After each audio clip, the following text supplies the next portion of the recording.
It is the 22nd of September, and the year is 2011, and the markets on a global level are taking a bloodbath right now as the major level of 3811 has really not held at all, and I've only got one Fibonacci line in here.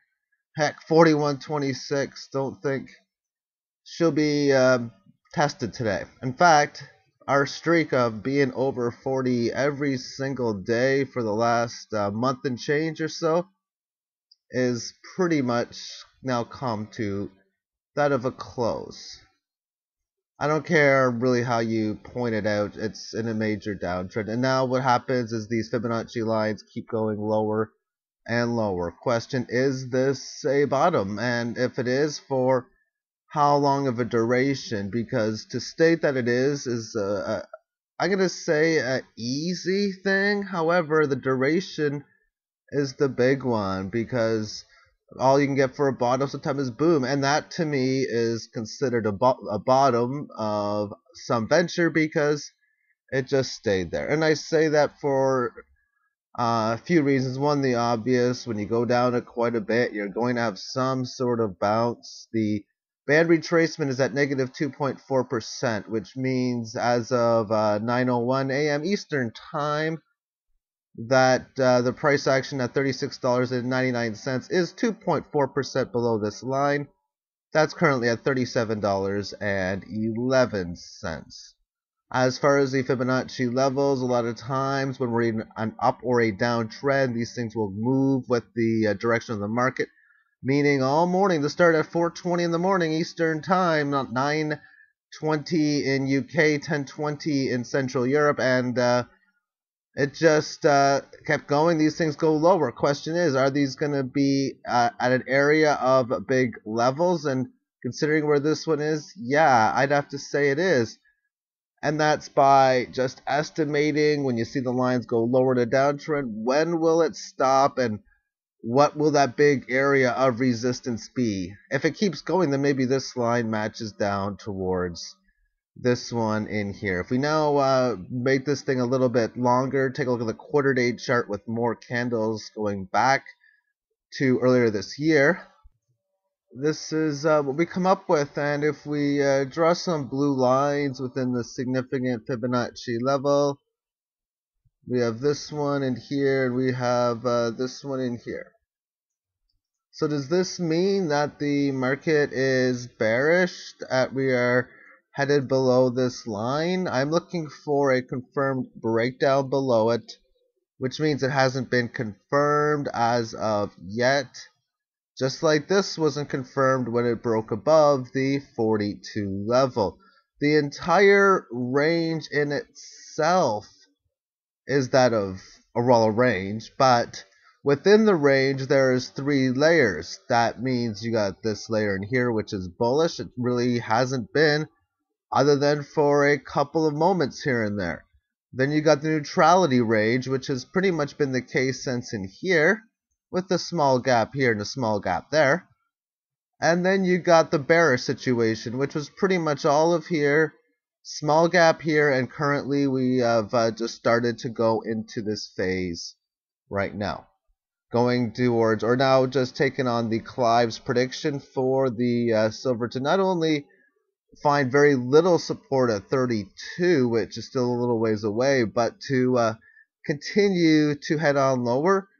Well, you have to ask yourself, who is it that is in control of the paper markets, and how much of it do you actually understand? I'm sure there's a lot of people, or at least some people, or a few people who understand it more than I do, and I barely understand it, but I do realize that when a banking system plays the game as which that they are playing, of pretty much paper contracts with the digital sum, fractional reserve, all that kind of stuff, then those type of explosions are just bound to happen. Because the question is, when people talk about what a paper collapse is going to look like within the SLV and GLD kind of shares and COMEX and all that type of stuff, Does that mean lower prices? Well, it may, but at the same point, the big thing would be the delivery of such an event, but even bigger, the knowledge. Knowledge is power of money creation, of the COMEX system, fractional reserve banking. That's what I expect to really bring this economic collapse to a full throttle.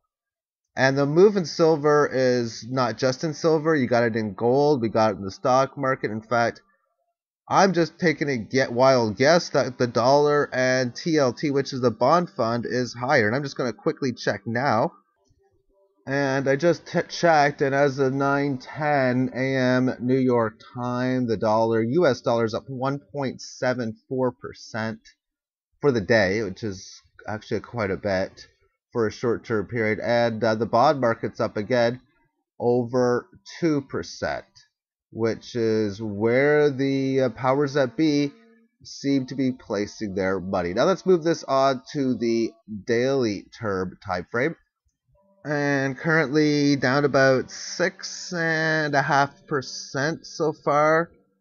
And the more important level here will be roughly around 36.45. That is the 2/3, 61.8% Fibonacci retracement from the June 30th lows and the highs in here.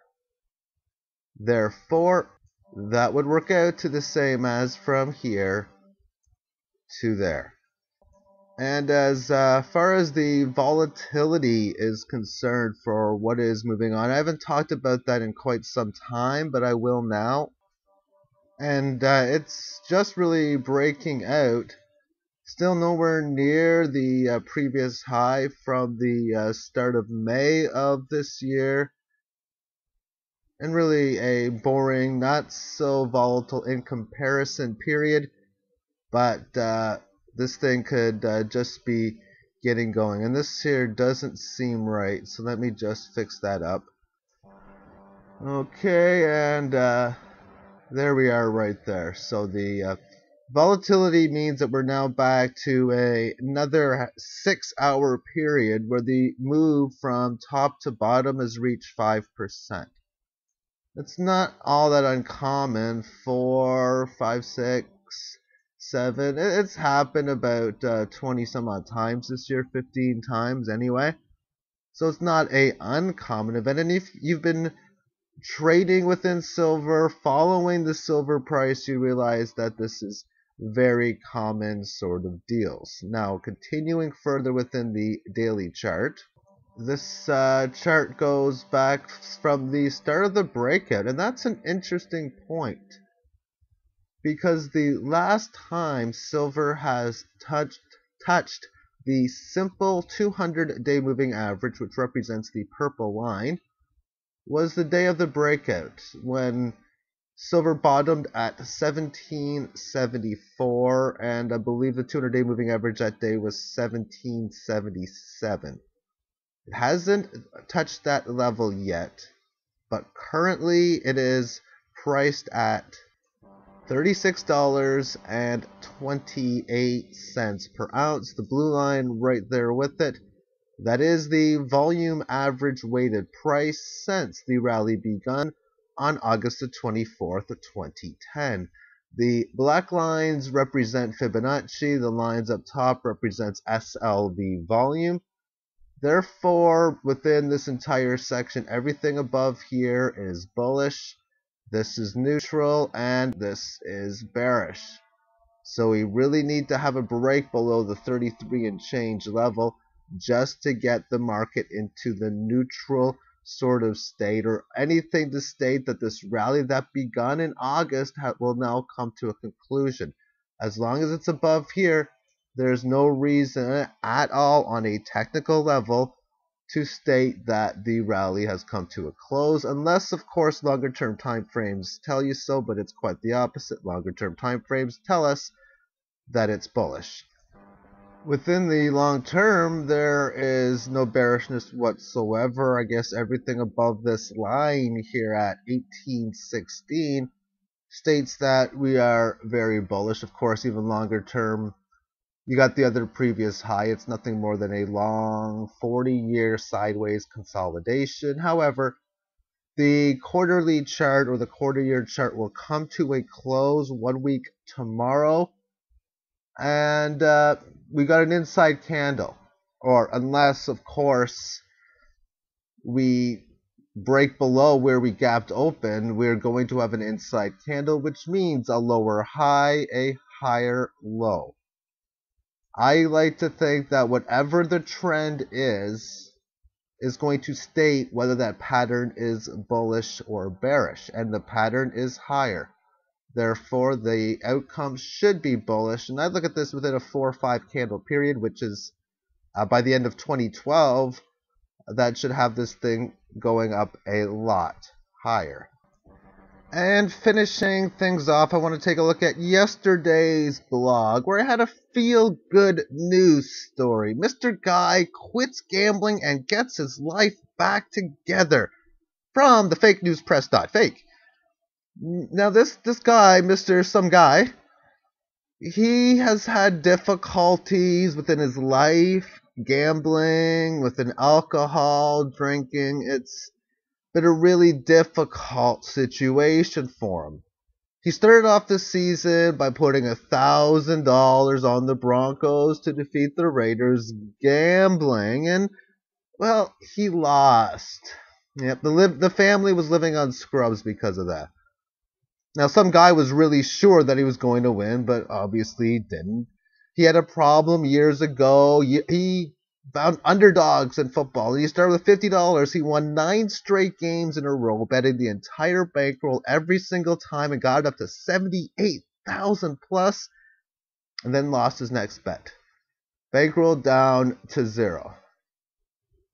So he wanted to get his life back together, so instead of gambling, he wanted to do some investing, and it all started last morning, and what a beautiful decision it was. He bought some put options on Citigroup stocks that expire tomorrow, and they were out of the money. Basically what that means is if you have a stock at $20 and you want to bet an out of the money or put, you're betting under, say, $19 a share. But the stock went down, and his option pretty much did much better than double. Much, much better. In fact, his $5,900 turned into $22,500 on that option put alone. Then he realized that just maybe the bond market might be going up, and Bernanke is speaking, and, well, he turned $22,500 into $81,750 by once again buying out of the money option calls that expire this Friday. Oh, Some Guy didn't end right there. No. He took $81,750 that he had, put it on option for SLV. It closed on yesterday at $38.59, so he took a $38 option put, which cost him 38 cents again. When asked about his solid investing mojo and new stable mindset, he said, "Booyah, silver going down tomorrow, and this baby's going to cash, and I'll be a millionaire by the end of the week. Booyah." Well, good luck, or congratulations on that, because, well, you're going to be turning your 37-cent option into about $1.80, $1.60, which means that, oh boy, your $80,000 is going to be worth close to $250,000. You're on your way there. So, when asked later about how he felt gambling on sports rather than investing on the markets, he said, "Yeah, investing is my thing. No more gambling for me." So, a feel-good story. It's good to see people getting out of the gambling community and making solid bets, and the sarcasm now. Because with what we are seeing currently going on within all of these markets, the big casino game, the New York Wall Street game, when you have days like today, it just makes the game a little bit more exciting, a little bit more apocalyptic if you're on the wrong side of the fence. Thank you for tuning in, and have yourself a great day. Bye-bye.